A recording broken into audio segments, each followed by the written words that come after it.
Thank you, Mr. Speaker. It will have been 18 months since this country saw a federal budget. And we all recall the fiasco that happened when the fall economic statement was dropped in this Parliament. Would the honourable member not agree that this is the time to have a budget so that Canadians can openly and transparently see what the numbers are? Of course, in the fall, we knew that they had blown through their fiscal guardrail, that the deficit was $60 billion. Does she share the same sentiment that I do? Perhaps a cynic might. I don't, but perhaps a cynic might, that they're actually trying to cook the books and hide the numbers from Canadians. Honourable member. Mr. Speaker, that is an excellent question from my colleague. I thank him for it.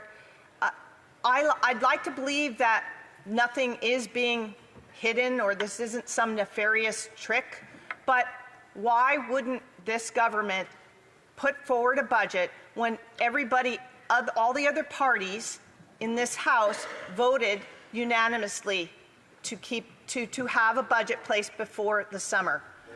Thank you, Mr. Speaker. I'd like to ask my colleague what she would think if I proposed that she invest her savings in a bank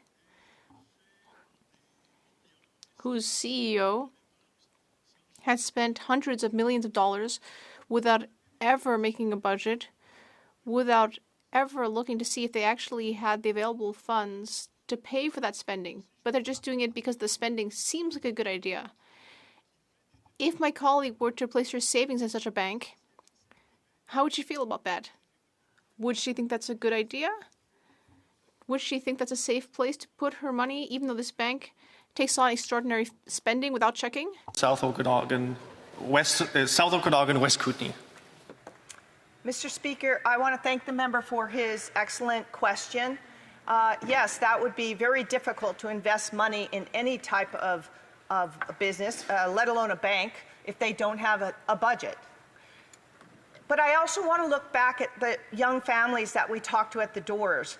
How are they going to handle their own budgets when, since the start of 2025, beef was up to 33%, pork and chicken up nearly 6%, oranges up 26%, apples up 18%, rice up 14%, infant baby formula up 9%. What am I supposed to tell these families who work hard to keep a budget so they don't end up in a food bank? What am I supposed to tell them that our own government can't keep a budget?